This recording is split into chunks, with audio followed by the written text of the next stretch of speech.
आज সেই নিয়েছি और खाई नहीं चल रहा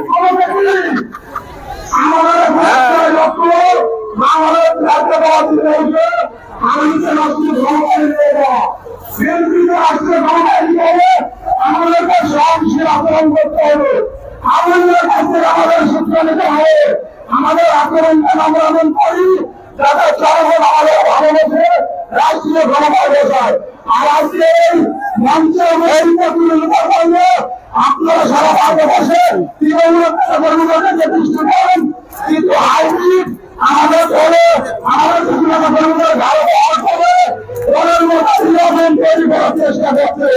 এদেরকে সত্য হবে আমরা খুব শীঘ্র আপনারা আমাদের পাশে থাকবেন এই আহ্বান গ্রহণে আমি আমার সম্পূর্ণ বক্তব্য শেষ করছি।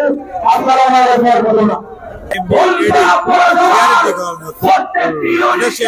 আনতে পারে না প্রত্যেকটি প্রাণ তারেক জিয়ার সৈনিকদেরকে জানাই আমার অন্তরে অন্তরের রক্ষীর শুভেচ্ছা ও সংগ্রামী সালাম।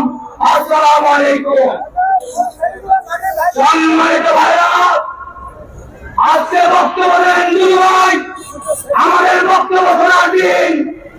এই আজকে এই দিনে শুধু একটি কথাই বলতে চাই, মঞ্চের নেতাদের উপলক্ষে আমাদের ফোন করাতে অনেক আওয়ামী লীগের লোকজনকে মাথা দেখানোর জন্য মিছিলে নিয়ে আসবেন। আমি তাদের হুঙ্কার দিয়ে বলতে চাই, আওয়ামী লীগের মাটি, আওয়ামী লীগের ফোন করার মাটিতে তাদের অবস্থান করতে দেব না।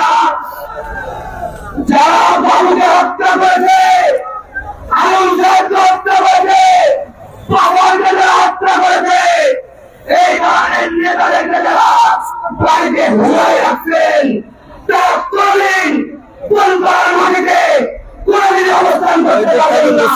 আপনাদের অল্পদিন সময় আছে, আমি বিশেষ কিছু বলবো না। সর্বোপরি আমি বলতে চাই, আপনারা সকলেই খুব ধৈর্যের সঙ্গে এই ঘটনা মাটিতে থেকে দূর থাকার বক্তব্য শুনলেন, এই আশাবাদ ব্যক্ত করে আমি আমার সংক্ষিপ্ত বক্তব্য শেষ করছি। আসসালামু আলাইকুম ওয়া রাহমাতুল্লাহি ওয়া বারাকাতুহু। ঠিক আছে।